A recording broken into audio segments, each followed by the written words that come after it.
वैभवश्री जी, वो जो लास्ट आपने आई थिंक 2 हफ्तों पहले जो आपने जो लेक्चर दिया था, उसमें आपने एक रेफरेंस दिया था अरिहंत अरहंत और सिद्ध भगवान का।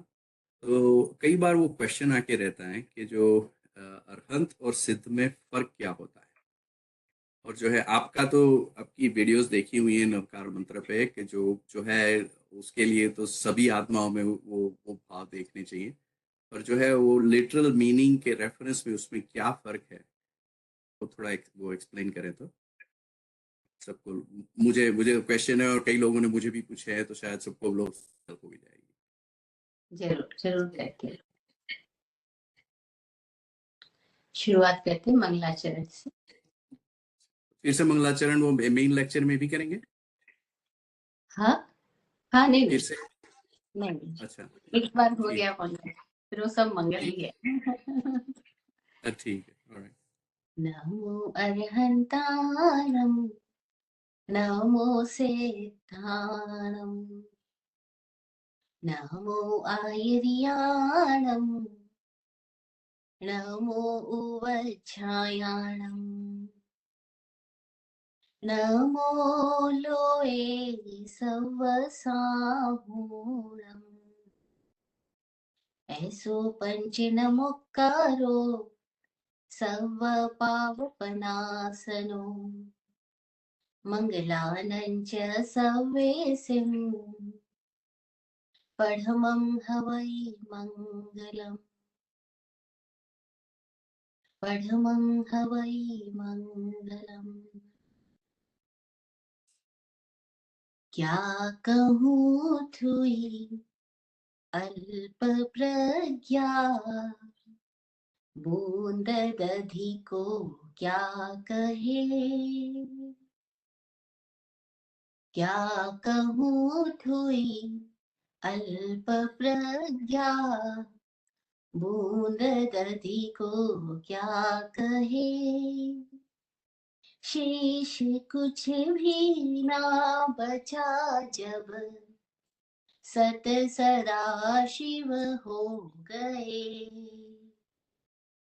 वंदना मेरी निरंतर आत्मस्मृति में ही रहे। वंदना मेरी निरंतर आत्मस्मृति में ही रहे। तीर्थपतिया सहज केवली सिद्ध जो भी हो गए, बस सत सदा शिव हो गए, बस सत सदा शिव हो गए।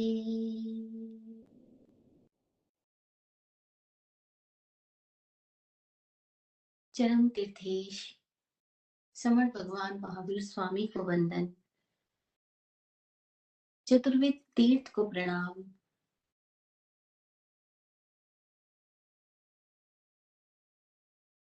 प्रत्यक्ष और अप्रत्यक्ष रूप से सतत सहयोग कर रही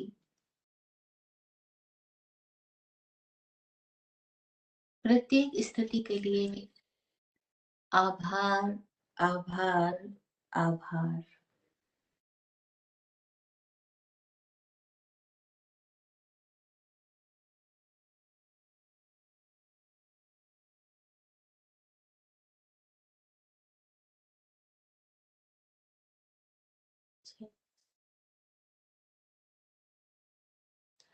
आपका प्रश्न है पंच परमेष्ठी के 5 पदों में मुख्य रूप से जो 2 पद प्रारंभिक है उसको लेकर के कि उसका अर्थ क्या है। हम जाने कि जैन धर्म का जो महामंत्र कहलाता है नमोकार मंत्र, इस नमोकार मंत्र का पूरा ही अर्थ क्या है, क्योंकि जो चीज एकदम नजदीक होती है वो चीज हमें दिखाई नहीं पड़ती। ये जो फैक्ट है, ये फैक्ट नमोकार मंत्र के साथ भी लागू होता है। क्योंकि बचपन से जब से हमने बोलना शुरू किया, तब से हमारी जुबान पर नमोकार मंत्र कब आया, हम में से शायद ही किसी को इसकी स्मृति भी हो कि हमने नमोकार मंत्र कब सीखा था। जब बोलना शुरू किया तभी हमारी मम्मी ने, पापा ने, दादी, दादा, नानी, जिसको भी जो माहौल मिला, नमोकार मंत्र उनकी जुबान पर चढ़ा दिया गया। तो इतना करीब है कि बचपन से हम इसको पढ़ते, रटते, जाप करते आ रहे हैं, लेकिन इसके अर्थों में हम शायद ही कोई प्रवेश कर पाया हो। और मेरे साथ ऐसा हुआ कि इसके अर्थ किताबों से जाने, वो तो बचपन में जान लिए, उसके बाद इसके अर्थों को लेकर के न जाने कितनी यात्राएं होती जा रही है, अभी तक भी हो रही है। इसीलिए एवर चेंजिंग हूं मैं भी। कोई बोले अरे आपने पहले ये बताया था, अब आप ये बता रहे हो। हाँ जी, मैं खुद भी तो सीख रही हूँ और नए नए अर्थों के साथ मेरी भी यात्राएं होती है। तो इसीलिए मैं हर बार कुछ अलग भी बता देती हूँ। तो कोई अगर मेरी बात को लेके भी ये कहे कि अरे आपने पहले तो ऐसा बोला था, जी मैं इसके लिए जिम्मेदार हूँ कि पहले जो बोला मेरी वो पहले वाली समझ थी, अब जो बोल रही हूँ वो मेरी अब वाली समझ है। और फिर भी उस सब बातों के साथ मैं पहली बात ये कहूंगी कि मेरी बात को सुनना, लेकिन मानना मत, खुद अनुभव में जाना। क्योंकि यही शिक्षा मुझे मेरे गुरुओं से मिली। विराट गुरु जी और स्वामी जी, स्वामी विकास जी, दोनों ही मुझे एक बात बार बार कहते हैं कि हमारी बातों को सुनना, मानना नहीं, खुद अनुभव करना। और जो अनुभव से जानोगी वह सत्य होगा। मान्यता तो हमें आ, एक तरह से अंधा बना देती है। मान्यता यानी सुन करके मान लेना। मान्यता मतलब देख करके मान लिया, सुन करके मान लिया। फिर वो जो मान लिया ना, उसमें फिर जानना रुक जाता है। जानना सतत होने वाली प्रक्रिया है। और मानने में क्या होता है कि हमें कुछ करना ही नहीं पड़ता। वो तो किसी से सुना और हमने विश्वास बना लिया। तो मान्यता में कोई पुरुषार्थ नहीं है, जानने में पुरुषार्थ है। और जानने वाले को जिन बोला है। और जैन मार्ग तो जानने का मार्ग है, जिनत्व का मार्ग है, ज्ञान का मार्ग है, विज्ञान का मार्ग है, विश्वास का मार्ग नहीं है। ये विश्वास का नहीं, ये विवेक का मार्ग है।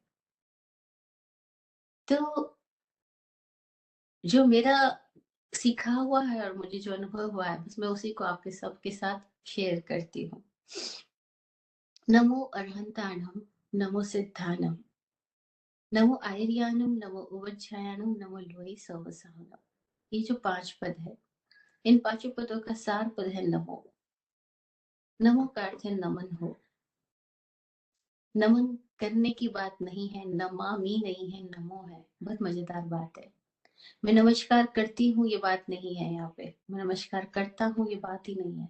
करता हूँ यानी क्रिया, क्रिया है ही नहीं, यहाँ क्रिया नहीं है। नमस्कार एक एक्टिविटी नहीं है, एक एक्शन नहीं है। क्योंकि अगर कुछ भी चीज एक्शन में है, तो नियमतः एक्टिविटी या एक्शन लिमिटेड ही होती है। वो स्टार्ट होगी और एंड हो जाएगी। लेकिन यहाँ जो नमन नमन की बात की जा रही है वो एक्शन के रूप में नहीं है, इसलिए कहा नमो, नॉट नमामि। नमो यानी न मो, मैं ना हो जाऊं। मैं जिस रूप में अपने आप को मैं मानती हूँ, वो मैं ना हो जाऊं। न मो, नमन हो यानी being. It is not become, it is being. मेरी स्थिति ऐसी हो कि मैं ना हो जाऊं। मैं ना हो जाऊं का मतलब क्या, मैं हूं वो ना कैसे हो सकता हूँ। जिसको मैं कह रहा हूँ वो ना हो जाए। मैं किसको मैं कह रहा हूँ, मैं इस माइंड बॉडी के साथ अपने एसोसिएशन को मैं बोल रहा हूँ।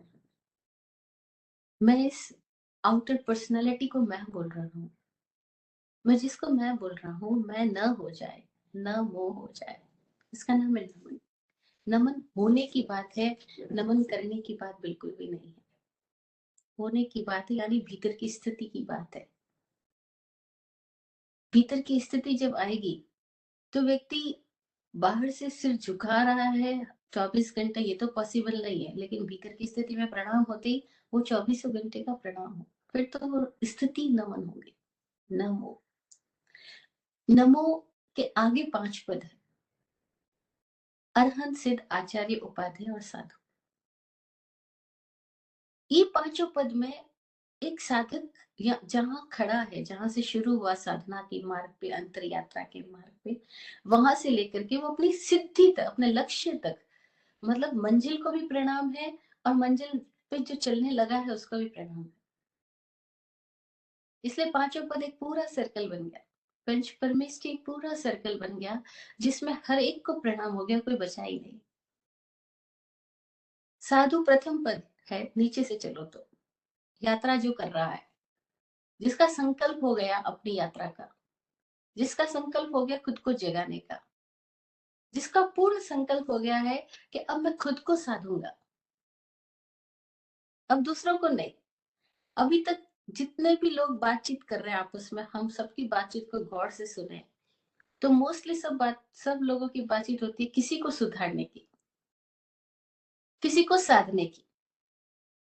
दोनों बातें, या तो किसी को सुधारने की बात होती है, जैसे पापा आएंगे तो बोलेंगे मेरा बेटा सुधर जाए, स्त्री बोलेंगे मेरा पति सुधर जाए, पापा बोले, बच्चा बोलेगा मेरे मम्मी पापा सुधर जाए। एनिमल लाइक कि दूसरा कैसे सुधर जाए, पॉलिटिशियंस चाहेंगे कि पब्लिक कैसे सुधर जाए, पब्लिक चाहेगी पॉलिटिशियंस कैसे सुधर जाए। तो हम में से मोस्टली सब लोगों की बातचीत का जो टॉपिक है वो किसी को सुधारने का है, वो किसी को साधने का है। मुझे धन साधना है, मुझे मंत्र साधना है, मुझे देवी देवता को साधना है। हम में से सबको किसी न किसी को साधना होता है, साधना रहता है। लेकिन साधु वो है जिसको अब किसी को नहीं साधना है, खुद को साधना है। किसी को नहीं सुधारना है, खुद को सुधारना है, वो साधु है। जिसका संकल्प हो गया अपनी तरफ देखने का, और वो दुनिया को नहीं देखेगा, खुद को देख रहा है। दुनिया की हर एक स्थिति में खुद को देखता है, मेरे द्वारा ऐसा क्या हुआ, मेरे से ऐसा क्यों हो रहा है, मैं प्रमाद में क्या, मेरा बंधन क्या, मेरी स्थिति क्या, मैं कहाँ सोया हूं, कहाँ खोया हूं, मैं हूं क्या, कहाँ से आया हूं, कहाँ जाना है मुझको। जो उसका प्रश्न मैं की तरफ आ चुका है, अपना आप की तरफ दृष्टि चली गई है, वो साधु है। अब कोई फर्क नहीं पड़ता वो किस वेश में है, किस देश में है, किस जाति में है, किस प्रांत में है, किस गोत्र में जन्म लिया है, वो मनुष्य ही है या मनुष्य के सिवा कोई अन्य प्राणी भी है, कोई भी फर्क नहीं पड़ता, वो साधु है। इसका संकल्प अंतर्मुखी हो चुका है, जो अंतर यात्रा का पथिक हो गया। लेकिन उसके भीतर ये संकल्प आएगा ही कब, आएगा ही क्यों? किसी को तो उसने देखा होगा, किसी को तो उसने सुना होगा, कोई तो निमित्त उसको मिला होगा। चाहे वो निमित्त आज मिला हो, चाहे वो निमित्त कभी मिला हो, चाहे वो निमित्त सचेतन के रूप में मिला हो, चाहे वो निमित्त किसी अन्य पदार्थ के रूप में मिला हो, कोई भी निमित्त उसको जगा रहा है, कोई भी निमित्त उसको उस दिशा की ओर ले जा रहा है। अब हम देखें, जब हम किसी भी दिशा में जा रहे होते हैं तो हमारे सामने कोई ना कोई रोल मॉडल होते हैं, जिनको देख करके हम चलते हैं। और भारतीय संस्कृति अनूठी है कि यहाँ उन रोल मॉडल्स को भगवान भी कहते हैं, देवता भी कहते हैं, ईश्वर भी कहते हैं। और सबको ईश्वर की दिशा में जाने की बात बचपन से ही सिखाई जाती है। ये इंडियन कल्चर की एक ऐसी अद्भुत विशेषता है कि यहाँ हम में से किसी को भी, हमने सीखने का प्रयास ना भी किया तो भी हमें सिखा दिया गया है कि हम सबके जीवन का जो लक्ष्य है वो भगवान की तरफ जाना है, मुक्त होना है, ईश्वर की दिशा में जाना है, मोक्ष की दिशा में जाना है। ये जो हमारे भीतर ये शब्द डाल दिए गए, इन शब्दों को शायद जब डाले गए थे तब हमारे लिए कोई अर्थ नहीं थे, लेकिन कभी कभी किसी की जिंदगी में ये इसके अर्थ प्रकट हो जाते हैं। ये शब्द ही नहीं रह जाते, इन शब्दों से कोई एक प्राण बहता है, कोई एक विद्युत, कोई एक तरंग ऐसी चलती है जो कि हमारे को संचालित करने लगती है, हमको जगाने लगती है, हमको प्रेरित करने लगती है। तो वो देव कौन है, कौन है ईस्ट, किसकी तरफ हमें जाना है? तो जैन संस्कृति में बचपन से हमें सिखाया गया देव, गुरु और धर्म, ये 3 शब्द। कौन है वो देव? तो कहा अरहंत और सिद्ध हमारे देव है।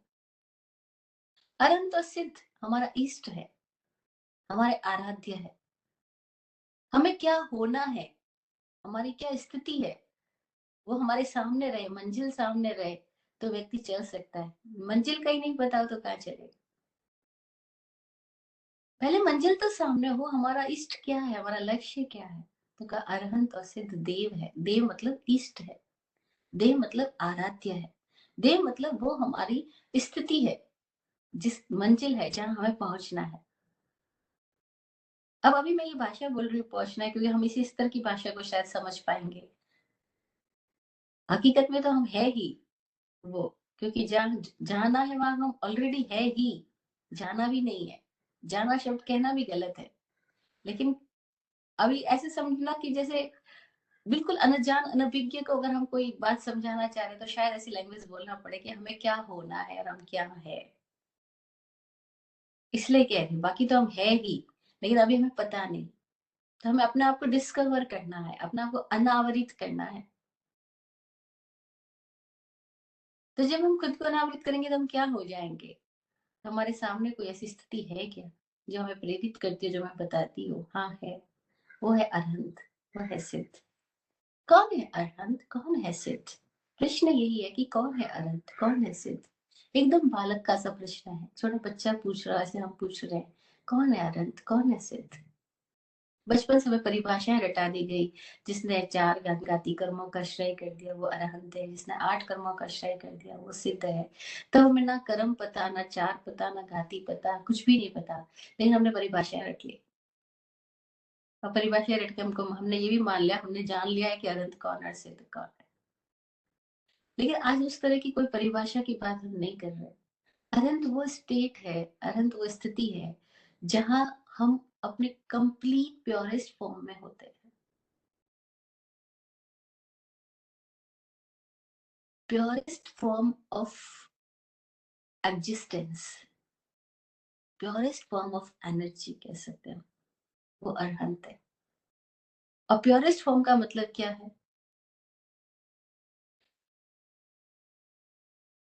एक हमारी स्थिति है जिसको सब्जेक्टिव कह सकते हैं, एक हमारी स्थिति है जिसको हम ऑब्जेक्टिव कह सकते हैं। ऑब्जेक्टिव वो है जो हमें दिखलाई पड़ रहा है, जैसे हम पहले भी बात कर चुके हैं ऑब्जेक्ट शब्द की भी, ऑब्जेक्टिव की भी।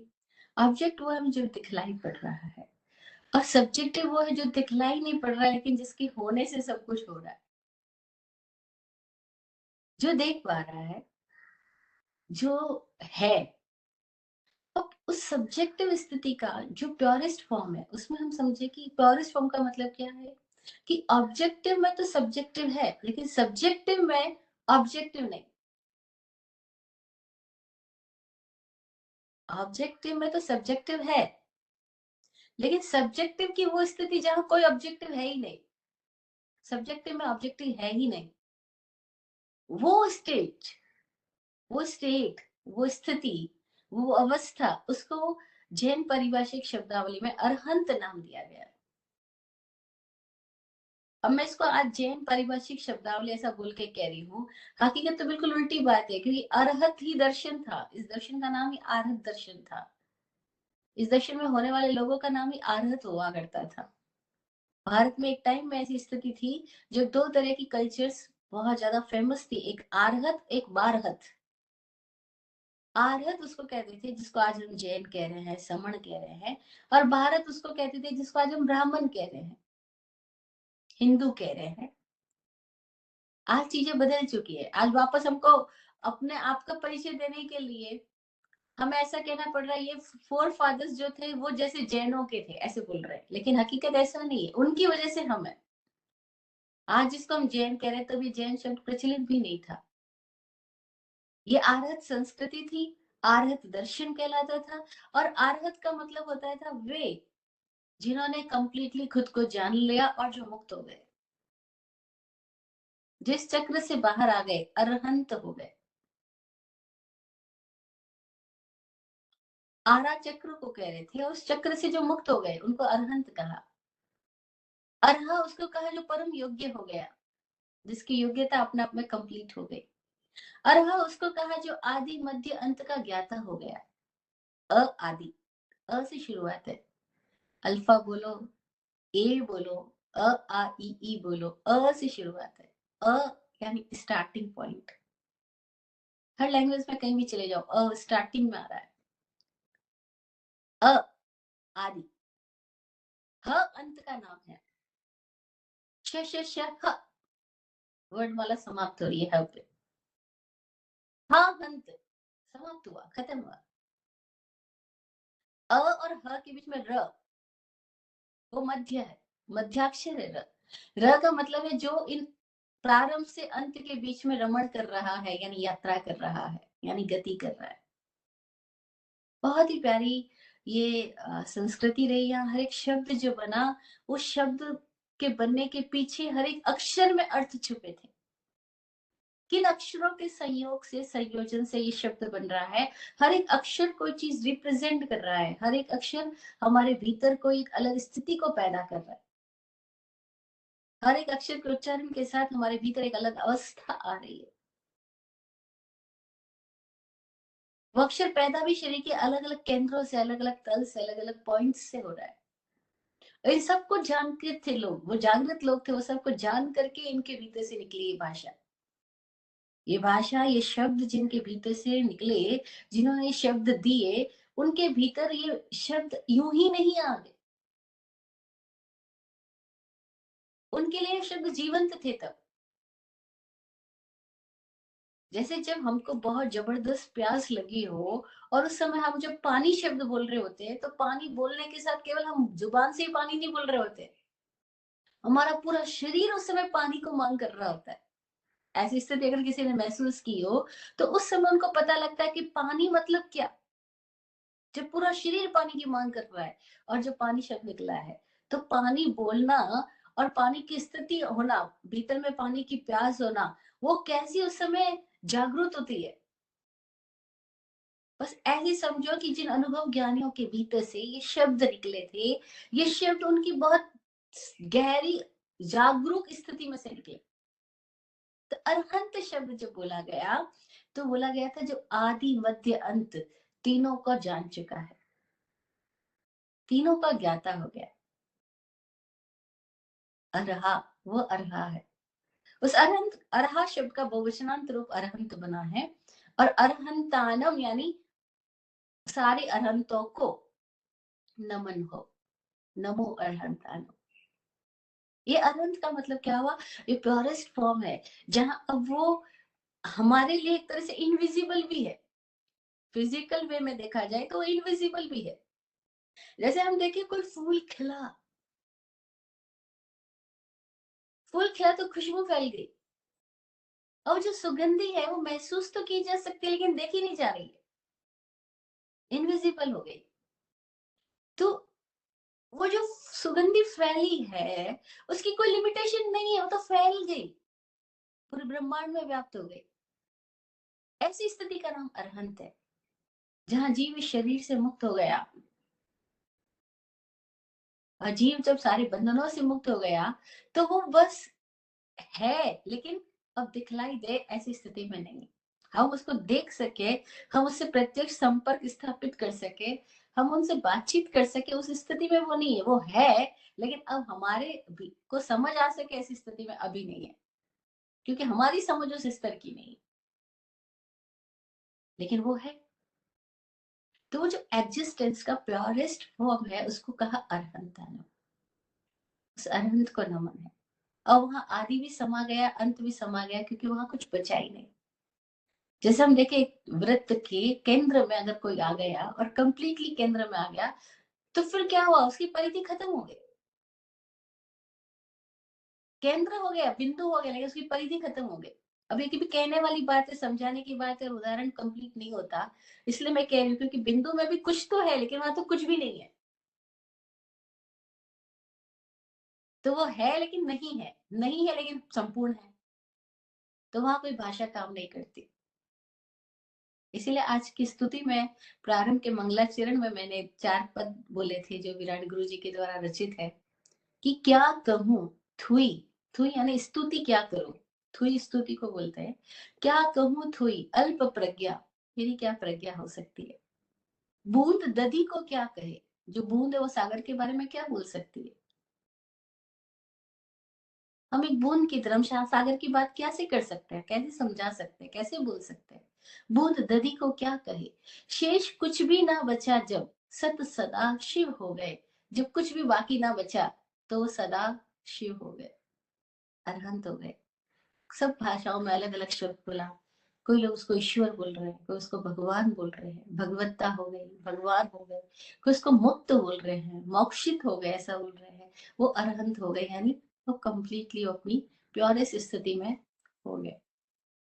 और वो किसी फॉर्म में नहीं है, फॉर्मलेस है। ऐसी सब्जेक्टिव स्थिति जिसका कोई फॉर्म है ही नहीं, तो हम उसको फॉर्म में कैसे पहचान सकते हैं।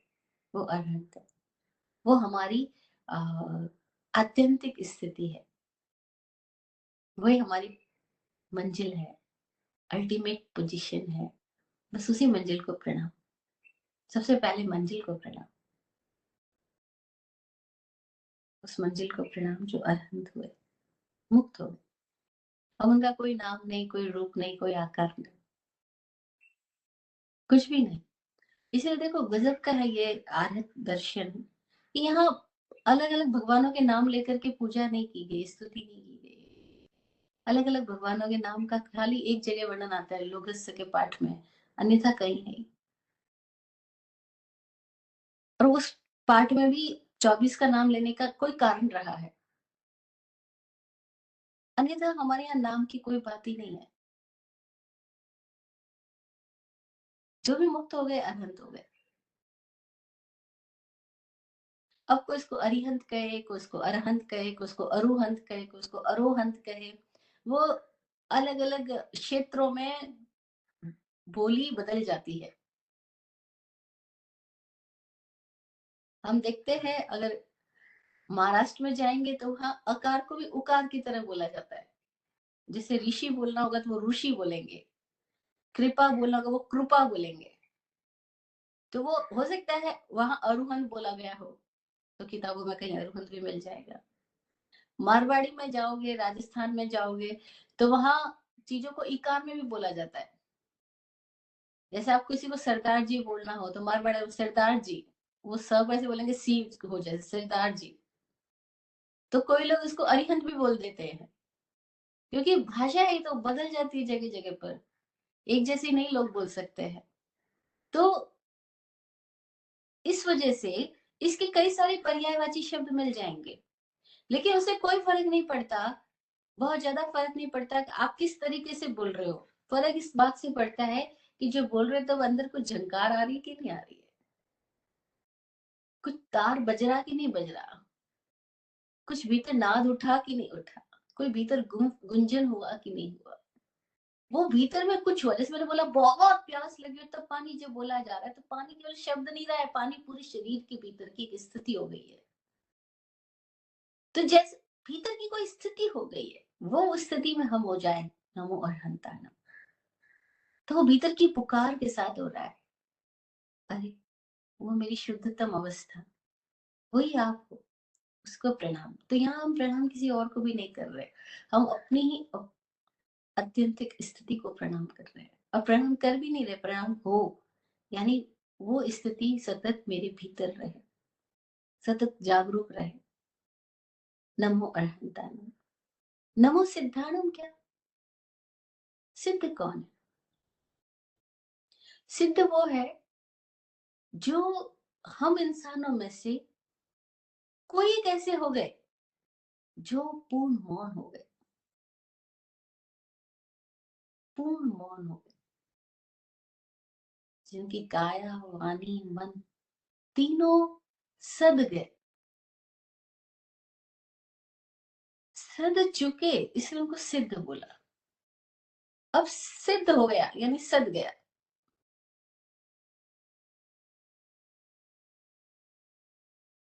सद गया,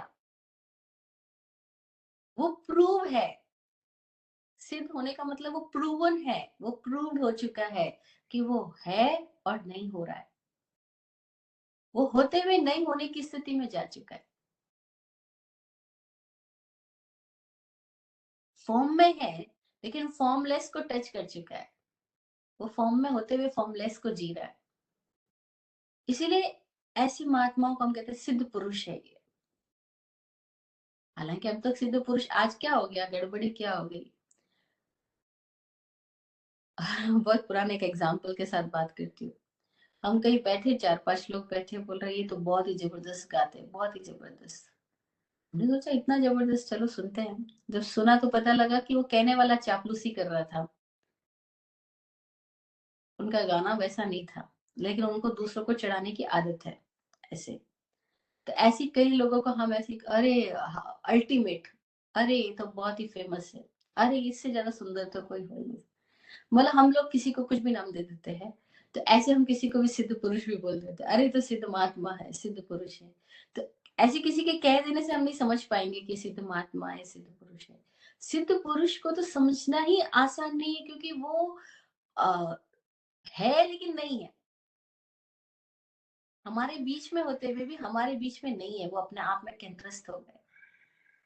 जो खुद में कंप्लीटली केंद्रस्थ हो गया, जिसको हम योग की भाषा में कह सकते हैं कि जो सभी समाधि या निर्भीत समाधि वाली स्थिति में पहुंच चुका है, जो समाधिवान हो गया, वह सिद्ध है। ऐसा सिद्ध, चूंकि वो अपने आप को एक्सप्रेस नहीं कर रहा है, वो खुद को अपने में पूरा समाहित कर चुका है।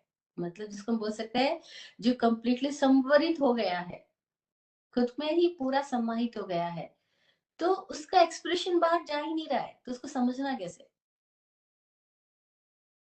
और उसको समझना भी आसान नहीं है, क्योंकि वो तो अपने से बाहर ही नहीं जा रहा है। वो खिर नहीं रहा है, गिर नहीं रहा है। जैसे हम लोग तो चल भी रहे हैं, चुप भी बैठे हैं, तो भी हम बोलते हुए रह रहे हैं। हम खाली बैठे हैं तो भी हमारे हाथ पैर हिल रहे होंगे, आंखें हिल रही होगी, भौहें हिल रही होगी, नहीं।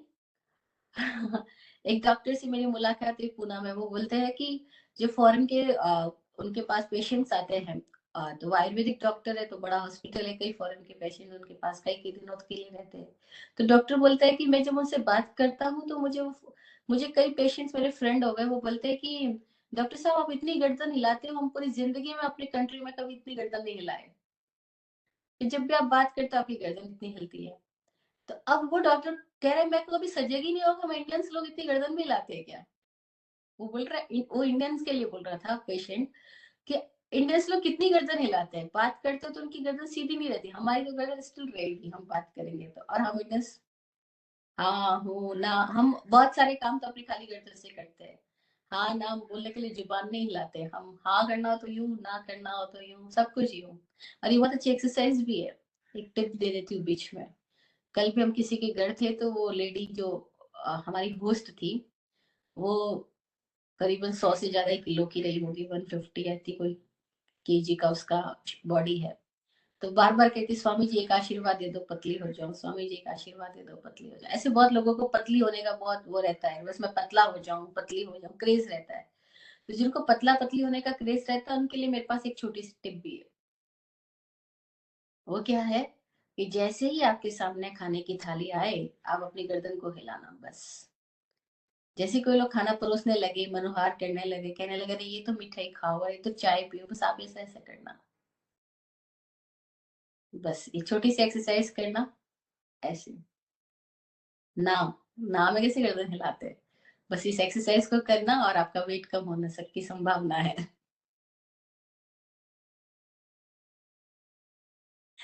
नहीं तो हमें पता ही नहीं लगता हम कितना खा जाते हैं। लोग बोलते जाते हैं, हम खाते जाते हैं, हम ऐसे नहीं करते हैं। बस इस वजह से हमारा वजन बढ़ता जाता है।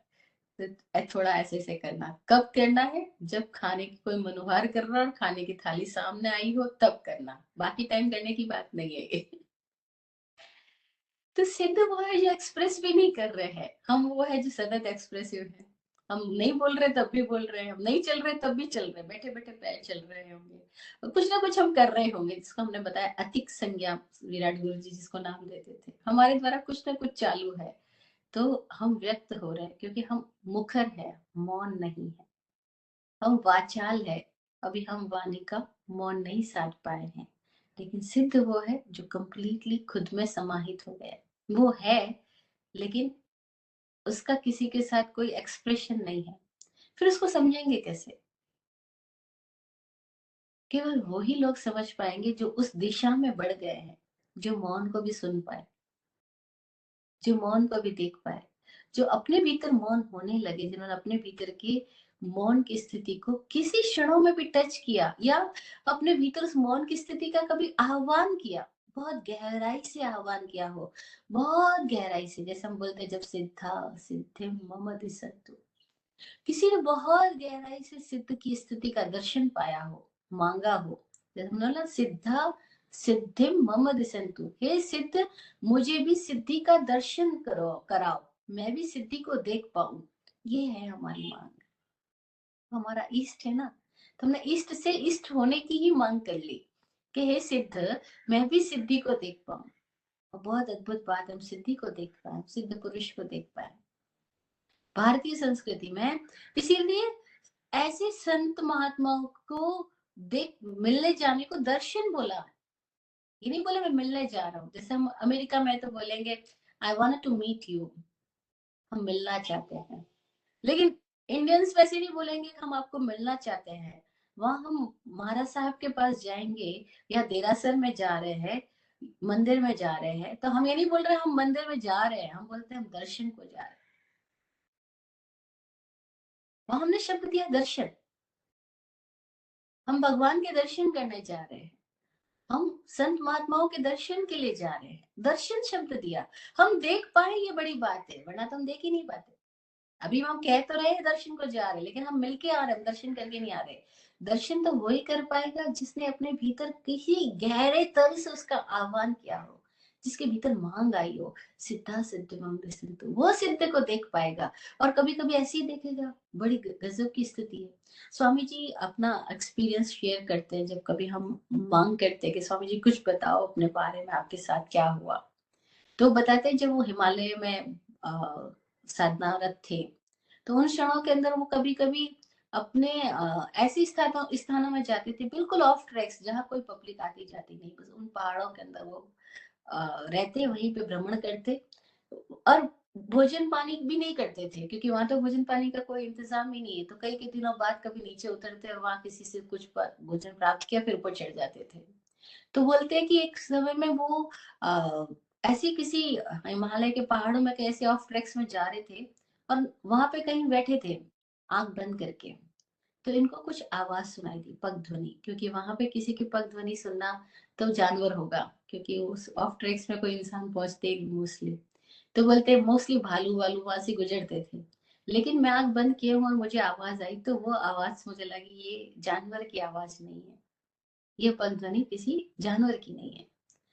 तो थोड़ी देर के बाद इन्होंने आंख खोल के देखी, तो मनुष्य के पैरों के चिन्ह थे। वो उसका पीछा करते हुए पहुंचे, तो एक छोटी सी गुफा में पहुंच गए, एकदम छोटी सी गुफा, और वहां एक दिगंबर व्यक्ति, दिगंबर साधु थे। तो कहते वो वहां ऐसे बैठे थे उखड़े, और बस मैंने उनको देखा, हाथ जुड़े, और मेरी आंखों से आंसू बहते गए, कि फिर मुझे कहीं नहीं पता, मैं घंटों तक आंखों से आंसू बह रहे हैं, मैं उनके सामने ऐसे ही खड़ा हूँ, और वो उखड़ू बैठे रहे, कोई संवाद नहीं हुआ। लेकिन बस जैसे इनको वो सिद्ध पुरुष के दर्शन हुए, और कहते हैं बस मेरे हाथ जुड़े गए, आंखों से आंसू बहते गए, एक शब्द कभी मेरे भीतर से निकला भी नहीं, और ना उनके भीतर से कोई भी एक्सप्रेशन था। लेकिन उसके बाद में वो कहाँ गायब हो गए, कभी दिखाई नहीं दिए। ऐसे कई जगह पर, कई स्थानों पर, कई ऐसी आत्माएं हैं जिन्होंने अपने आप को साध लिया, वो एक्सप्रेशन में भी नहीं जाती, कभी दुनिया को नहीं बताएंगे वो क्या है, वो कौन है, या कैसे क्या हुआ, बस वो फूल खिल गया। लेकिन फूल फूल है, अभी मौजूद है, अभी वो मुरझा के समाप्त नहीं हुआ, शरीर में है, लेकिन अशरीरी हो गए, जिसको श्रीमद राजचंद्र जी बहुत प्यारी लैंग्वेज में बोलते हैं कि देह छता जहनी दशा, वर्ते देहातीत, ते ज्ञानी ना चरण मा, हो वंदन अगणित, अगणित कैलकुलेशन लेस, ऐसे वंदन, उनको देह छता जहनी दशा, वर्ते देहातीत, स्वामी जी का अनुभव बताया कि ऐसे सिद्ध पुरुष हैं जो अपना वो जरा भी एक्सप्रेस नहीं करते, वो एक्सपीरियंस कर रहे हैं, वो पान कर रहे हैं। जैसे कबीरदास जी ने बोले कि हीरा पायो गांठ गठियायो, बार बार तो के क्यों खोले, मन मस्त हुआ फिर क्यों बोले। भाई हीरा पा लिया और गांठ में गठिया लिया, तो बार बार उसको खोलना क्यों? अब किसको दिखाना है और किसको देखना है? मन मस्त हुआ फिर क्यों बोले, और बोलने की भी क्या जरूरत बची? तो जो बोलने की स्थिति से भी मुक्त हो गए, वो सिद्ध है। वो एक्सप्रेस नहीं कर, लेकिन वो है। उनकी मौजूदगी को किसी ने महसूस कर लिया, उसको दर्शन हो गया। उनकी उपस्थिति को हमने प्रत्यक्ष महसूस किया, यानी हमारे भीतर कोई स्पेस हुआ तभी महसूस हो पाएगा, वरना तो हम full of thoughts, full of lust है। तो हमारे पास में कोई इतना भी जरा सा स्पेस नहीं कि हम ऐसी मौजूदगी को महसूस भी कर सके, और ना हमारे भीतर ऐसी कोई प्यास है कि वो मौजूदगी को हम आह्वान भी कर सके। लेकिन नमो शब्द के साथ वो स्थिति आती है कि जब हम नमो सिद्धाणम कहें और भीतर से वो नमो सिद्धाणम, भीतर की स्थिति में नमो सिद्धाणम आए, तो फिर सिद्ध के साथ हमारा वो कनेक्शन होता है जो है इनविजिबल। और फिर जिसके भीतर कोई ऐसी स्थिति आ जाती है, कभी कोई प्राणी, वो वृक्ष भी देख पाते हैं, वो जानवर भी महसूस कर पाते हैं, कोई पक्षी भी महसूस कर पाते हैं, कोई जलीय प्राणी भी महसूस कर पाते हैं ऐसी सिद्धों की उपस्थिति को। तभी देखो बुद्ध जिस वृक्ष के नीचे बैठ के बोधिसत्व को उपलब्ध हुए, बुद्धत्व को उपलब्ध हुए, वो वृक्ष भी उस बुद्ध की, यानी उस सिद्ध पुरुष की महसूसी से धन्य हो गया। उसके रोम रोम ने उस सिद्ध पुरुष की स्थिति को पिया, तो लोगों ने उस वृक्ष की पूजा शुरू कर दी, उस स्थान की पूजा शुरू की। उस स्थान पे जाना ही सौभाग्य मानते हैं, उनका दर्शन मानते हैं। और उस स्थान पे बैठ के क्या मांगते हैं? सिद्धा सिद्धि मम दिसंतु।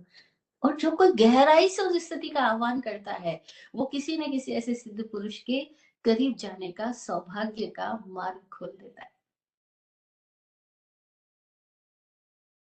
और हम अपनी चेतना में जिस तरह की मांग को बढ़ते हैं, जिस तरह की स्थिति को आह्वान करते हैं, जिस तरह की स्थिति के लिए हम प्यासे हो जाते हैं, बस उस तरह की स्थिति के लिए हम दरवाजे खोल लेते हैं।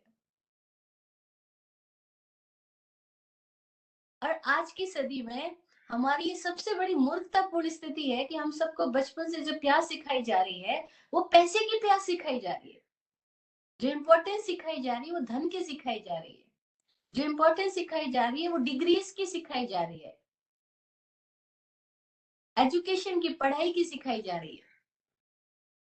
और स्वामी जी के पास में बहुत लोग जो प्रश्न करते हैं, बोलते हैं, बच्चे कहते हैं हमको ये पढ़ाई का टेंशन, माएं बोलती है बच्चों को पढ़ाई का टेंशन। सब लोग अपनी मतलब माँ बाप भी बच्चों की पढ़ाई का स्ट्रेस ले रहे हैं, बच्चे भी पढ़ाई का स्ट्रेस ले रहे हैं, और हर कोई उनको पढ़ाई का स्ट्रेस दे रहे हैं। ये ऐसा धंधा चल गया, एजुकेशन के नाम पे सबको स्ट्रेस दिया जा रहा है, स्ट्रेस लिया जा रहा है। स्वामी जी उन लोगों से बात करते हैं, पूछते हैं, तुमने जितनी डिग्री हासिल करी, जितनी पढ़ाई करी, तुम्हारी प्रैक्टिकल लाइफ में वो पढ़ाई कितने आने काम कर रही है, कितने परसेंट काम करती है? कोई बोलता है 5%, कोई 10%, कोई बोलता है देख 2%, कोई बोलता है बिल्कुल भी काम नहीं कर रही। क्योंकि हम कर तो लाइफ में कुछ और रहे, जो पढ़ाई की वो तो बिल्कुल भी अप्लाई नहीं कर रहे। तो कि जब पढ़ाई बिल्कुल भी तुम्हारी लाइफ में काम ही नहीं कर रही, तुम उसको लेकर इतना सिर दर्द क्यों ले रहे हो? ये तो एक अपरिहार्य बीमारी की तरह हो गया। हम सब लोगों ने इसको, पढ़ाई को बीमारी की तरह बना दिया, और फिर इतना इसको इम्पोर्टेंस दे दे करके सबने अपना अपना दिमाग खराब कर दिया। ऐसे ही पैसे को लेकर के आज हमको उस दिशा की तरफ ही बढ़ाया जा रहा है। पूरी सामाजिक स्थिति ऐसी हो गई है कि कैसे ये बच्चा पैसा कमाने वाली मशीन बन सके, ये बच्चा पैसा कमाने वाली मशीन बन सके, उसी के लिए सारी तैयारी हो रही है। 25 साल उसके भीतर में ऐसे सॉफ्टवेयर डेवलप किए जाएंगे कि उसके बाद में वो उन सॉफ्टवेयर के थ्रू अपनी शेष पूरी जिंदगी बस मनी मेकिंग प्रोग्राम बन जाए। लेकिन ऐसी तो हमारी कल्चर नहीं थी। ऐसी तो हमें अनुभव ज्ञानियों ने राह नहीं दिखाई थी। उन्होंने क्या राह दिखाई? उन्होंने कहा हमारा इष्ट पैसा नहीं है, हमारा इष्ट परिवार नहीं है, हमारा इष्ट ये नाम धाम नहीं है, ये सब तो पलक झपकते ही गायब हो जाएगा, आंख बंद हुई और सब चला जाएगा। कितनी प्यारी बात मैंने ओशो के उस प्रवचन में सुनी कि मृत्यु कसौटी है। जो मृत्यु में साथ जाए तो समझना वो सफलता है, और जो मृत्यु के समय सब छूट जाए तो समझना वो सब व्यर्थ है। मृत्यु कसौटी है और ये सब छूट जाएगा, सारी डिग्रीज भी, नेम फेम, बंगला, इमारतें, सब कुछ, और सब, और हमने उसी को इष्ट बना लिया। ये हमारी गड़बड़ी हो गई। इष्ट कौन है? अरहंत और सिद्ध। सिद्ध वो है जिन्होंने खुद को कंप्लीट कर लिया लेकिन शरीर में रुके हुए हैं। अब ये जो मैं बात कर रही हूँ वो अब तक प्रचलित हमारी पारंपरिक अर्थ और शब्दों से बिल्कुल डिफरेंट है। क्योंकि अब तक हमको जो सिखाया गया वो सिखाया गया अरहंत वो जो शरीर में है, सिद्ध वो जो शरीर से मुक्त हो चुके हैं। इस वजह से हमेशा ये क्वेश्चन बना रहा हम सबके, बचपन से क्वेश्चन भी साथ साथ दिया गया कि फिर पहले अरहंत को क्यों रखा गया, पहले सिद्ध को क्यों नहीं रखा गया, जबकि अरहंत के तो 4 ही कर्म श्रेय हुए हैं, सिद्धों के तो 8 कर्म श्रेय हो चुके हैं। लेकिन ये अर्थ जिसने बताए उन्होंने अनुभव से नहीं बताए, वो केवल शब्द पंडित रहे होंगे, आत्मज्ञान से नहीं बताए। लेकिन अब जो मैं बात कर रही हूँ ये उस व्यक्ति ने मुझे बताया जिसके भीतर ये शब्दों ने अर्थ खुद के प्रकट किए,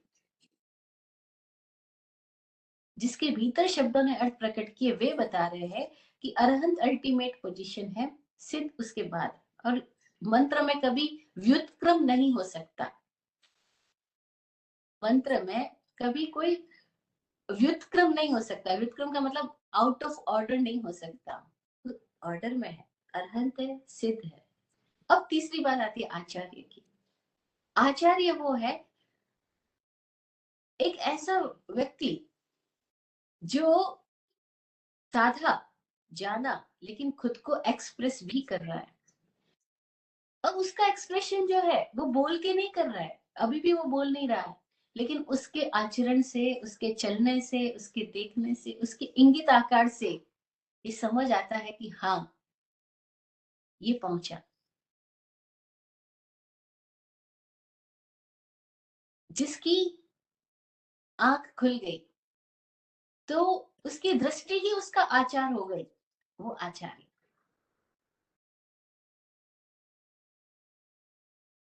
जैसे अभी हम नॉर्मल बात कर रहे हैं, हम जिस लेवल पे खड़े हैं, हमारी ये जो आंखें खुली है, फिजिकल आईज, तो अभी हम इन आंखों की वजह से ही तो हम चल पा रहे हैं, देख पा रहे हैं, निर्णय ले पा रहे हैं, ड्राइव कर पा रहे हैं।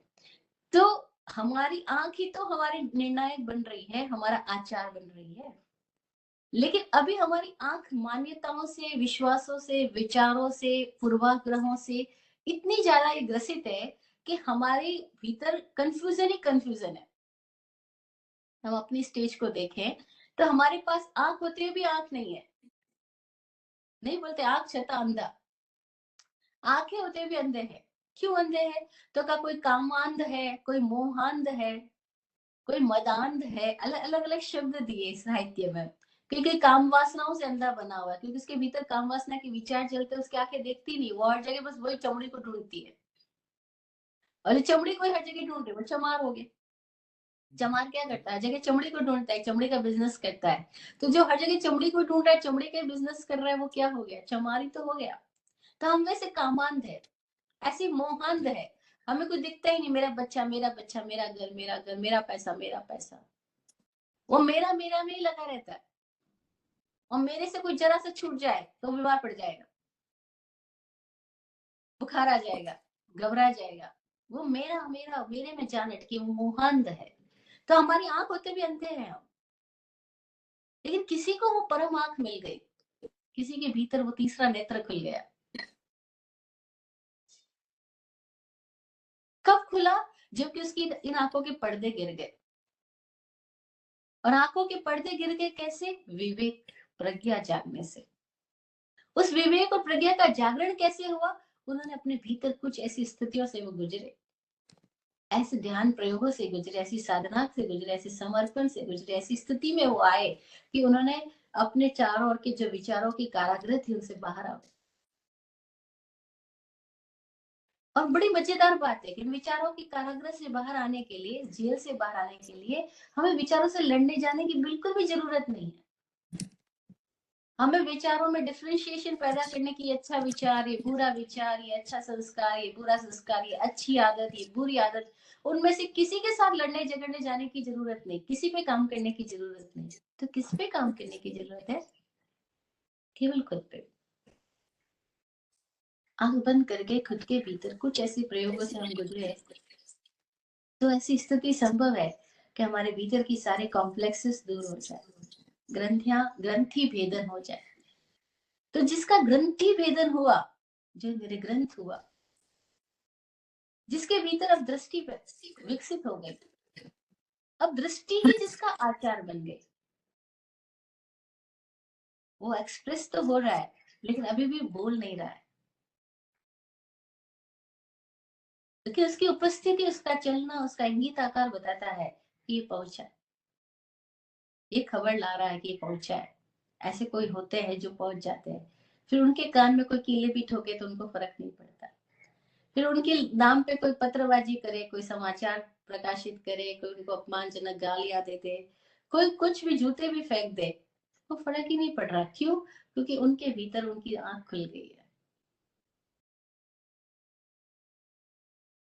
तो कोई लेटर छाप सकता है उनके विरोध में, कह सकता है तुम ऐसे हो, तुम वैसे हो, उनके बारे में कोई कुछ भी प्रचार प्रसार कर सकता है, लेकिन वो जानते हैं कि वो प्रचार प्रसार कोई और नहीं कर रहा, वो खुद ही प्रचार प्रसार करवा रहे होंगे। वो खुद ही है, प्रचार करने वाला भी खुद ही है। स्वामी जी के पास एक छोटी बच्ची ने सवाल किया, स्वामी जी आपके बारे में वो व्यक्ति ऐसे ऐसे बुरा बुरा बोल रहे थे, फिर भी आप उनको मित्र बोलते हो, उनको साथ रखते हो, आपके साथ वो यात्राएं करते हैं, और वो आपके बारे में ऐसे ऐसा बोल रहे थे। स्वामी जी बोले, मैंने ही रखा था उसको ऐसे, मैंने ही कहा था उसको ऐसे बोलने का। बोले आप अपने विरोधी के साथ रखोगे, आप उन्हें निंदक, चुगलीखोर, ईर्ष्यालु, आप उनका साथ। वो कि मैंने ही रखा था, मैंने उनको काम सौंपा था कि मेरे बारे में तुम ऐसे ऐसे दुष्प्रचार करना। स्वामी जी हंसते हंसते सारी बात बोल गए। वो छोटी बच्ची समझी नहीं ऐसा कैसे है, लेकिन बाकी सारे लोग सुन के हैरान हो रहे हैं कि हाँ ऐसा ही तो है, क्योंकि कोई दूसरे में दोष दिखाई नहीं देता, जगत पूरा अपने व्यवस्थित है और कोई दोष है ही नहीं, सब निर्दोष है, जो हो रहा है सब व्यवस्थित। अभी बात जिनके भीतर जाग से आई है, अभी हम लोग याद से लाते हैं इसको, और उनके भीतर जाग से आई, ये फर्क है। हम लोग अब याद से लाते हैं, अरे ऐसा सोचो, ऐसा मत सोचो। हम क्यों कहते हैं ऐसा सोचो, ऐसा मत सोचो? हमें सोचना पड़ रहा है। क्यों सोचना पड़ रहा है? क्योंकि दिखाई नहीं पड़ रहा। जिसको दिखाई पड़ रहा है उसको सोचना थोड़ी पड़ रहा है। मेरे सामने वृक्ष है, मैं वृक्ष को देख रही हूँ तो मुझे वृक्ष को सोचना नहीं पड़ रहा है, लेकिन मैं वृक्ष को सोच रही हूँ कल्पना में, इसका मतलब है वृक्ष मुझे दिखलाई नहीं पड़ रहा है, इसलिए मैं वृक्ष को सोच से पैदा कर रही हूँ। सोच पैदा करने का मतलब ये है कि अभी आंख नहीं खुली है, दिखाई नहीं पड़ रहा है, दर्शन आवरण दूर नहीं हुआ है, ज्ञान आवरण दूर नहीं हुआ है। आवरण को तो मैंने अपना आ, कपड़ा पे समझ करके, अपना अपना समझ करके मैंने पहन रखा है, तो कैसे आवरण दूर होगा? हम इतने ज्यादा सोच को इकट्ठी करते हैं, सोच को सोचने में मशगूल रहते हैं, हमें लगता है सोच से हमारा जीवन चलता है, बस यही गड़बड़ हो गई। ज्ञानी कहते हैं सोच से नहीं, आंख से, खुद जाग से, खुद जाग से जीवन चलता है, जागने से जीवन जिया जाता है, सोचने से नहीं। सोचना तो अंधों का लक्षण है, बस ये फर्क है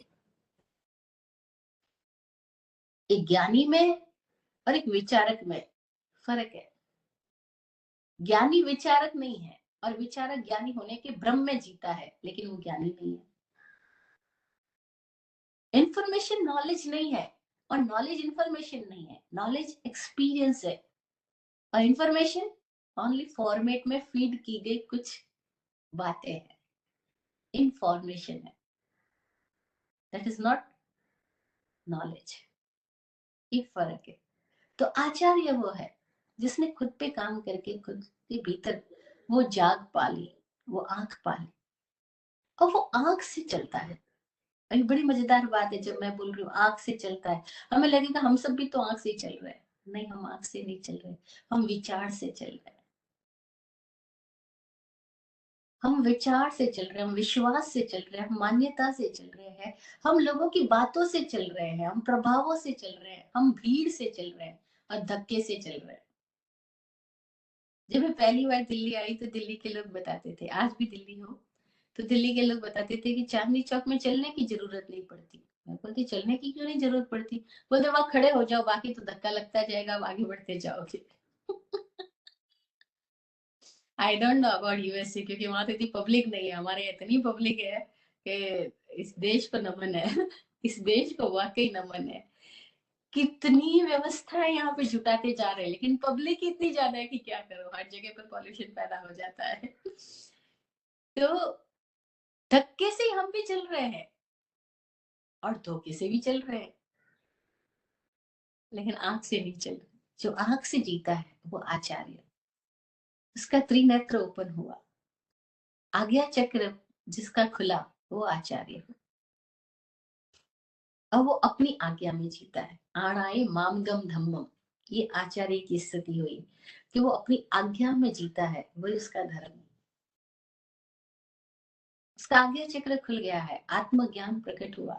अब आत्मज्ञान की स्थिति में वो है। अब उसकी स्थिति के बारे में बहुत सारे सूत्र आचारांग सूत्र में मिलते हैं कि जो पश्यक हो गया, जिसको देखना आ गया, अब उसके लिए किसी उपदेश की आवश्यकता नहीं है। उद्देश्योपासगस्य नत्थि, ये आयारो में आचारांग सूत्र में ये एक सूत्र अनेकों बार लिखा हुआ है, और अनेकों साधनाएं भी है जो गुप्त रूप से संकेतित है, जो बताई है कि कैसे कोई अपने भीतर आचार्य की स्थिति में आ सकता है। लेकिन आज आचार्य के नाम पे क्या हो रहा है? सारी पार्टी पॉलिटिक्स हो रही है। लोग खाली एक मंत्र जाप, सूर्य मंत्र की आराधना करी और आचार्य हो गए। कुछ शिष्य बना दिए, कुछ आचार्य हुए, कुछ केवल इसलिए आचार्य हुए क्योंकि उनके आचार्य ऊपर पहुंच गए, तो उसके बाद कोई तो ग्रुप लीडर होएगा, इसीलिए उसको आचार्य पद दे दिया गया, बिना ये जाने कि उसने आज्ञा चक्र तक स्थिति पाई या नहीं पाई। उसके भीतर वो मौन घटित हुआ कि नहीं हुआ, वो तो चंचल है अभी भी। उसकी आंखें चल रही, उसके विचार चल रहे, वो विचारों में जी रहा है। जो भी विचारों के व्यामोह में जी रहा है, उसको हमारे यहाँ आचार्य नहीं कहा गया था, लेकिन ऐसे ही चल रहा है। और फिर हम आचार्य जी की प्रतिष्ठा करवाने में और आचार्य जी प्रतिष्ठा करवाने में पूरी जिंदगी मशगूल रहते हैं। स्वामी जी बोलते हैं जिसके खुद के प्राण प्रतिष्ठित नहीं हुए, वो कैसे किसी की प्रतिष्ठा करवाएगा? कैसे मूर्ति की प्रतिष्ठा करवा पाएगा? कैसे मंदिर की प्रतिष्ठा करवा पाएगा? अभी खुद के प्राण खुद में प्रतिष्ठित नहीं हुए। तो इस सचेतन में सचेतन के प्राण प्रतिष्ठिति तो विचलित मना है, और वो पब्लिक के अंदर इतना बस ऐसे ही व्यामोह में सब चल रहा है, सम्मोहन में, भ्रम में सब चल रहा है। खुद के प्राण प्रतिष्ठित नहीं, लेकिन मंदिरों की कितनी प्रतिष्ठाएं करवा ली, वो उसका रिकॉर्ड बनाते हैं और उस रिकॉर्ड से अपने आप को स्टेटस बनाते हैं कि मैंने आज दिन तक इतने मंदिरों की प्रतिष्ठाएं करवाई, इतने लोगों को दीक्षाएं दिलाई, इतने लोगों को ये कराया वो कराया। ये सब उस दिशा में जा रहे हैं जहां वो जागरण की दिशा नहीं है, बल्कि वो सोने की दिशा है, प्रमाद की दिशा है, मोहांध होने की दिशा है। लेकिन ऐसे ही चल रहा है। कोई एक अपनी आंख खोल पाता है, जो जाग पाता है, वो फिर किसी प्रपंच में कभी रहता ही नहीं। जो जागृत हो वो प्रपंची नहीं है, जो प्रपंची है वो जागृत नहीं है। ये पहचान भी है। अगर हम भी प्रपंची है, प्रपंच यानी दिन भर इधर उधर तेरा मेरा ये वो पर पंच में लगे हुए हैं, पराये की पंचायती में लगे हुए हैं, दैट इज प्रपंची। तो हम जागे नहीं। जो जाग गया वो प्रपंच है, इसको परवाह ही नहीं, वो अपने भीतर का बादशाह हो गया, बेताज बादशाह।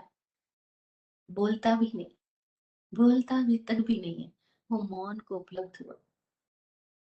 लेकिन उसके आचरण से खुशबू आती है, उसके आचरण से इशारे मिलते हैं, उसके चलने से, उसके बैठने से, उसके उठने से, उसके आ, अंगुली से, उसके हाथ की से, उसका कोई सामान इधर से उधर रखने में भी पता लगता है। अरे मैं देखती हूँ, आ, मैं अपना अपना अनुभव शेयर करती हूँ, किसी को हो सकता है कोई भी लगे। मैं जब स्वामी जी को देखती हूँ बाथरूम में नहाने को जाते हैं, बाहर जरा सी भी आवाज नहीं आती। वो ग्लास या लोटा उठा के रखते हैं, ऐसे उठा के रखते हैं जिससे बिल्कुल भी आवाज नहीं आती। वो कदम रखते हैं, आवाज नहीं आती। मैं हैरान होती हूँ, हम तो एक दरवाजा भी बंद करेंगे तो आवाज दरवाजे की भी तो आएगी, वो दरवाजा भी इतनी धीरे से शांति से खोलते और बंद करते, जरा सी भी आवाज नहीं करते। तो उनके चाचा जब उनको मिलने आते हैं, वो चाचा हमेशा एक बात की तारीफ करते हैं, तुम कैसे सामान उठा के रखते हो, हमको अभी तक नहीं आया। उम्र में उनके बहुत बड़े चाचा जी, वो कहते हमको अभी तक सामान उठा के रखने में आवाज आती है, तुमको बिना आवाज के कैसे हर काम कर लेते हो। लेकिन वो ऐसे ही करते हैं, क्योंकि उनके भीतर की स्थिति में वो हो गया कि वो प्राण प्रतिष्ठित है। वो बैठे हैं या खड़े हैं, उनके भीतर वो खुद में ही समाहित है। तो उनके भीतर से मौन की स्थिति आ गई, अब मुखरता नहीं है। लेकिन जब कोई बार बार हमसे प्रश्न करता है, जिज्ञासा रखता है, अपनी स्थिति प्रकट करता है, तब वो बोलते हैं, अन्यथा नहीं बोलते। ये स्थिति आचार्य की है कि वो अपनी आज्ञा में जीता है, आणाय मामगम धम्मम। अब वो अपनी आज्ञा स्थिति में पहुंच चुका है। उसके भीतर जाग आ गई, आंख आ गई, दृष्टि आ गई, दृष्टि उसका आचरण बन गई है। अब वो विचार से नहीं चल रहा है, अब वो अपने ही जाग अपनी आंख से चल रहा है। और जब आंख से चलता है वो टकराता नहीं है। जैसे हमारे पास आंख है और हमें किसी घर से बाहर निकलना है, तो हम टकराएंगे नहीं, हमें पता है दरवाजा कहाँ पर, हम निकल जाएंगे। लेकिन जिसके पास आंख नहीं है, वो खिड़की की तरफ जाएगा, वो इधर उधर जाएगा, वो कहीं की दीवारों से टकराएगा। तो हम देखते सब लोग टकरा रहे हैं आपस में। हम देखो एक परिवार में 4 लोग हैं तो भी टकरा रहे हैं, 14 है तो भी टकरा रहे हैं, और 2 हो गए तो भी टकरा रहे हैं। ये मैं इसलिए बोल रही हूँ क्योंकि बहुत लोग मुझे बोलते थे हम जॉइंट फैमिली इसलिए रोज झगड़ा फसाद रहता है, जॉइंट फैमिली इसलिए झगड़ा रहता है। वो जॉइंट से अलग हो गए और वो पति पत्नी 2 बच्चे, 4 लोग हो गए तो भी झगड़ा फसाद रहता है। फिर बोलते हैं बच्चों की वजह से सिरदर्दी रहती है। अच्छा, फिर बच्चे अपने अपनी दिशा में चले गए, कोई शादी करके, कोई जॉब करके, अब वो 2 पति पत्नी रहे, अब वो भी झगड़ा रहता है। तो मैं बोलती हूँ अब काहे को झगड़ा है तुम्हारा। बोले हमें पता ही नहीं, हर दिन कुछ ना कुछ बात पे झगड़ा हो जाता है। ये झगड़ा क्यों हो रहा है? क्योंकि हमारे पास आंख नहीं है, तो हम दीवारों से टकराते हैं, फिर हम हर जगह टकराते हैं। अब ऐसा व्यक्ति समाज के अंदर कोई स्थिति में चला जाएगा, अध्यक्ष बन जाएगा, मंत्री बन जाएगा, कोषाध्यक्ष बन जाएगा, वहां भी झगड़ा करेगा। अच्छा, वो रूप बदल करके स्वांग धर के साधु बन जाएगा, वहां भी झगड़ा करेगा। क्योंकि झगड़ा करने वाला तो कहीं भी झगड़ा ही करेगा ना। मैं जब छोटी थी और मैं अपने घर में आके बोला मैं दीक्षा लूंगी, तो मेरी एक कजन दादी है ना, वो घर में आई हुई थी। वो बोलती पागल है जो तू दीक्षा लेगी, वहां तो साधु साध्वी लोग ओगे से लड़ते हैं, डंडे से लड़ते हैं, डांडिया से लड़ते हैं। तो मुझे डराना चाह रहे थे और मुझे मना करना चाह रहे थे कि दीक्षा विक्षा नहीं लेनी। ऐसे सब बड़े लोग तो कहेंगे क्योंकि उनका अपना एक्सपीरियंस होता है। अब बच्चे अपनी धुन में होते हैं। तो मैं उनको दादी को बोली, अच्छा आप कह रहे हो वो लोग लड़ते हैं इसलिए मैं दीक्षा नहीं लूं, पर आपने मुझे कभी घर पे लड़ते हुए देखा क्या? हम भी तो 5 बहनें हैं, हमने घर में भी कभी लड़ाई नहीं, मैं कभी लड़ाई नहीं करी तो मैं वहां क्यों लड़ूंगी, जब यही नहीं लड़ती तो वहां जाके क्यों लड़ूंगी। मैं लड़ने वाली नहीं हूँ। तो कहने का मतलब ये है कि ये जो लड़ाइयाँ चल ही रही है, क्यों चल रही है? क्योंकि आंख से नहीं चल रहे, विचारों से चल रहे हैं, और विचारों में चलने वाला आदमी बहरा है और अंधा है। बहरा इसलिए है क्योंकि हम कुछ बोल रहे हैं उसको, वो तो सुन ही नहीं रहा, वो तो अपने विचारों को सुन रहा है। और अंधा इसलिए कि हम कुछ दिखा देख रहे हैं, लेकिन वो तो देख ही नहीं रहा, तो विचारों को ही देख रहा है। नहीं होता, आप ड्राइविंग करके करते हुए कहीं निकलते और बाद में रास्ता, अरे कहाँ जाना था, अरे मैं कहाँ पहुंच गया। अरे ऐसा कैसे हो गया, आप ही तो ड्राइव कर रहे थे, जाना कहीं था पहुंच के गए, इसका मतलब क्या हुआ कि आप रोड को देख ही नहीं रहे, आप डायरेक्शन देख ही नहीं रहे। वो एक शायर ने लिखी 4 पंक्तियां, निकले थे कहाँ जाने के लिए, जाएंगे कहाँ मालूम नहीं, राहों में भटकते कदमों को मंजिल का निशान मालूम नहीं। तो ऐसी स्थिति हमारी है, लेकिन आचार्य वो जिसकी दृष्टि आ गई, अब वो आज्ञा चक्र पे जागृत हो चुका है। तो उसके प्राण अपने में प्रतिष्ठित है। वो जीवंत मूर्ति है। वो जीवंत हमारे लिए इष्ट है, गुरु है। वो निर्ग्रंथ गुरु है। ऐसे गुरु को प्रणाम, नमन हो। नमस्कार करती हूँ नहीं, नमन हो। नमो अरहंतानम, नमो सिद्धानम, नमो आर्यानम। फिर नमो उवज्रायणम, वो है जो जाना भी और जो व्यक्त भी कर रहा है, जिसके भीतर ऐसी लब्धि है, ऐसी स्थिति है कि उसकी वाणी अब सत्य को बता भी सकती है। वो वाणी का स्वामी हुआ, उपाध्याय। उसकी अपनी आदि व्याधि दूर हुई, अपनी आदि व्याधि दूर हुई। उसके पास आने पे समाधि मिलती है, वह उपाध्याय। उसका विशुद्धि चक्र जागृत हुआ, वो कॉम्प्लेक्स लेस हुआ, और उसके पास में ये स्थिति है कि वो सत्य को अभिव्यक्त कर सकता है। कोई थोड़े लोग होते हैं इस दुनिया में जो सत्य की दिशा में चलते हैं। उनमें से कोई थोड़े लोग होते हैं जो धैर्य बनाए रख पाते हैं, कंसिस्टेंसी जिसमें रहती है। वरना तो लोग थोड़ी देर चलते फिर थक जा रहे हैं, बस हो गया, अब नहीं होता। थोड़े दिन ध्यान किया, अब छूट गया। थोड़े दिन मौन रहे, अब छूट गया। ऐसे बहुत है, हजारों लाखों करोड़ों मिल जाएंगे। कोई थोड़े विरले जो उस दिशा में सतत बने रहते हैं। फिर कुछ थोड़े लोग होते हैं जो कितनी भी परिस्थिति प्रतिकूल आए, परिचय उपसर्ग आए, सब में भी पूरे समता समर्पण से, धैर्य से आगे बढ़ते जाते हैं। वे कुछ थोड़े लोगों में से ऐसे होते हैं जो कंप्लीट मौन को उपलब्ध होकर मुक्त ही हो जाते हैं, बचते ही नहीं, शरीर में रहते ही नहीं। उनको केवल ज्ञान का क्षण और निर्वाण का क्षण एक ही हो जाता है। तो इसलिए उनको हम पहचान ही नहीं पाते। वो फूल खिला और फैल गया, खत्म हो गया।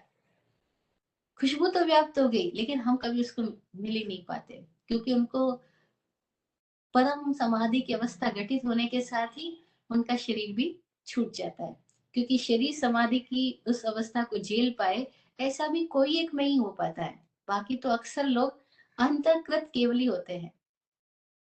अंतःकृत केवल यानी अंतिम समय में निर्वाण, मोक्ष, ज्ञान हुआ और निर्वाण हो गया, फिर वो शरीर में नहीं रहे। उनको अंतःकृत केवली बोलते हैं जैन दर्शन में, जिससे अंतर्गत दशांग सूत्र बना। अंतःकृत केवली हो जाते हैं। कोई थोड़े से होते हैं जो होने के बाद, जिनके भीतर परम समाधि की अवस्था घटित होने के बाद भी जो शरीर में ठहरे रहते हैं, शरीर में रुक जाते हैं। कोई कारण बना करके, कोई एक कारण से शरीर में रुक जाते हैं। जैसे रामकृष्ण परमहंस बताते थे, वो महासमाधि को उपलब्ध होकर भी शरीर में रुके रहे। वो सिद्ध पुरुष होते हैं, वो शरीर में रुके रहे, पर बोलते नहीं। बोलते मतलब कोई चंद लफ्ज, कभी कोई इशारा दिया, कभी कोई बात करी, लेकिन वो उपदेशक नहीं है। कभी कोई कारण से, निमित्त से कोई बात प्रकट हुई तो संकेत दिए उन्होंने। उनके संकेतों से कभी आने वाले लोगों ने समझा, अच्छा ये है वो सिद्ध पुरुष, ऐसा। बाकी उनकी उपस्थिति से बहुत कुछ होता है। उनकी उपस्थिति से घटनाएं घटती है, चमत्कार होते हैं। बंजर जमीन में भी फूल खिलाते हैं। तो जो फूल खिल जाते हैं वो कहते हैं अरे इनकी वजह से हुआ। इसलिए लोग बोलते नीम करोली बाबा की वजह से, एप्पल के जो संचालक रहे उन्होंने कुछ ज्ञान पाया। अब ये क्या हुआ कि उनकी प्रेजेंस से किसी किसी के भीतर कुछ कुछ हो जाता है, होता है। उनकी उपस्थिति अतिशयकारी होती है, उनकी वाणी अतिशयकारी होती है, उनकी दृष्टि अतिशयकारी होती है। ये सदगुरु, आचार्य, सिद्ध पुरुष ऐसे होते हैं। उपाध्याय वो है जो कभी बोल के बताता है, जिसकी वाणी अब सत्य के राह पे चलने वालों के लिए मार्गदर्शक बन जाती है, जिनकी वाणी को सुना जा सकता है, जिनकी वाणी हमारे लिए माइलस्टोन बनती है, जिनकी वाणी हमारे को जगाती है। उन उपाध्यायों को प्रणाम। उनके भीतर कुछ ऐसी प्रज्ञा बच जाती है कि वो जो जाना उसको आ, वो एक्सप्रेस भी कर सके। क्योंकि जानना अलग है और एक्सप्रेशन बिल्कुल अलग बात है। हो सकता है एक्सप्रेशन करने वाला जानकार ना हो, और हो सकता है जानने वाला एक्सप्रेसिव ना हो।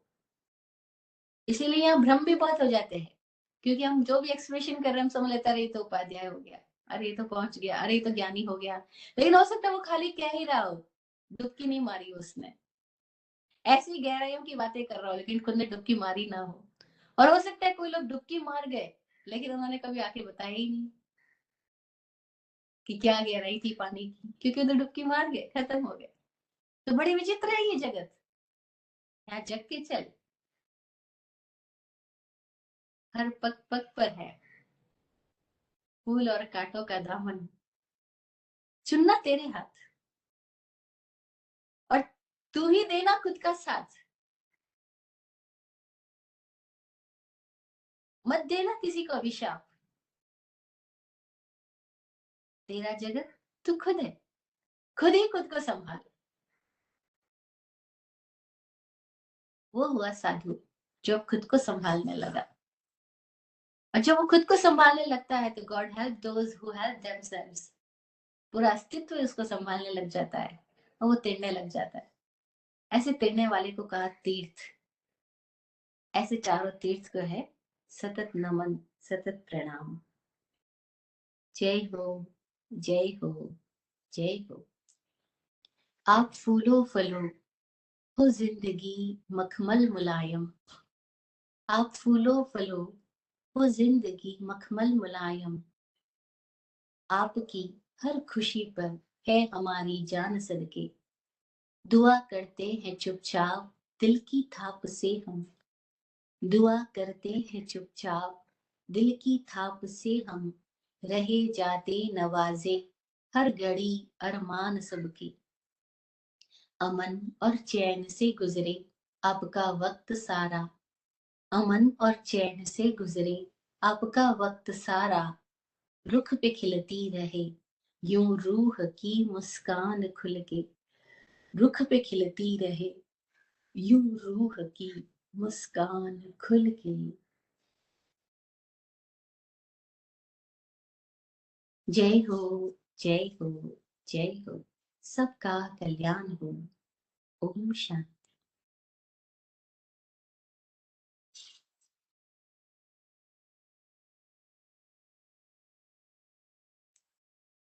Thanks to everyone.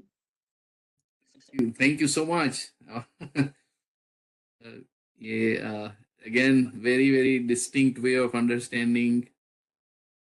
आप आपने जैसे बताया कि आपकी पहले ही की वीडियो थी, उसमें भी मतलब ज़्यादा तो फर्क नहीं था आपने जो डिस्क्राइब किया उसमें, पर जो है this was much more in depth.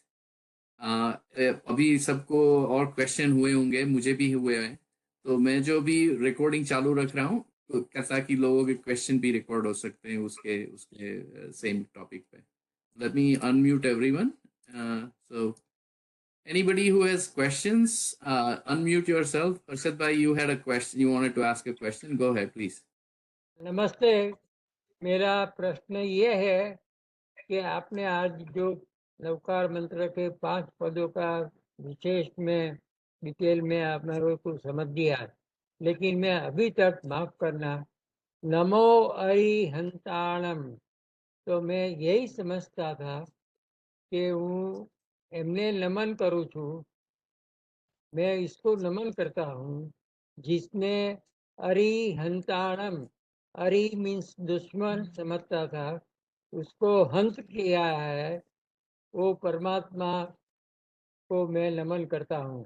Correct me if I am wrong. बचपन से हमको यही सिखाया गया कि अरि यानी शत्रु, हंत यानी उसका नाश करने वाला, इसलिए अरिहंत बना। लेकिन अगर व्याकरण की दृष्टि से देखा जाए तो ये शब्द अरिहंत नहीं है, ये शब्द अरहा का बहुवचन है। अरहा शब्द है मुख्य। अरहा मतलब जो आदि मध्य अंत का ज्ञाता हुआ। तो जो अरहा हुए उनका बहुवचन में अरहंताणम, अरहंत बना है ना।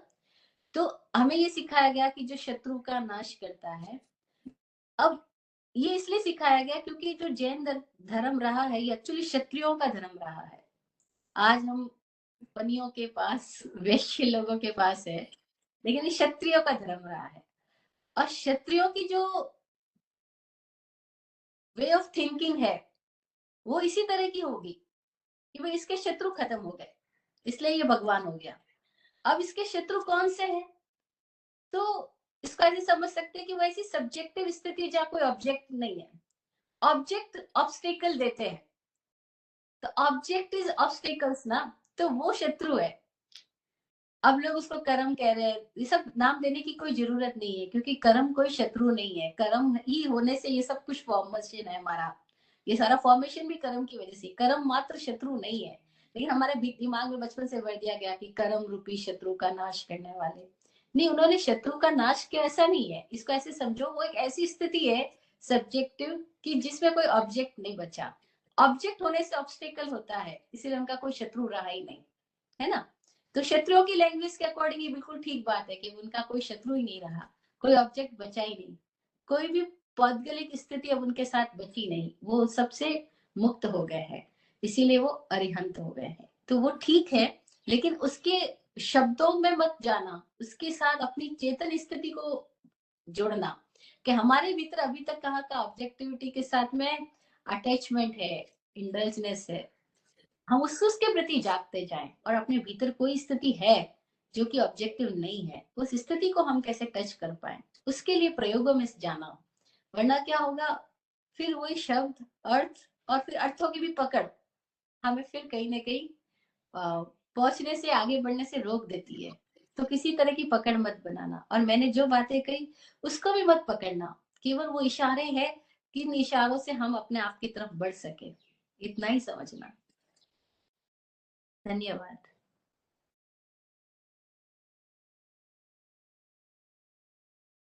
Any other questions? Uh, Rekha ji, आपने 2 हफ्ते पहले आपको कोई क्वेश्चन था और हमारा टाइम हो गया था। आप आज कॉल पे हैं, अगर आपको पूछना है तो आप पूछ सकती हैं।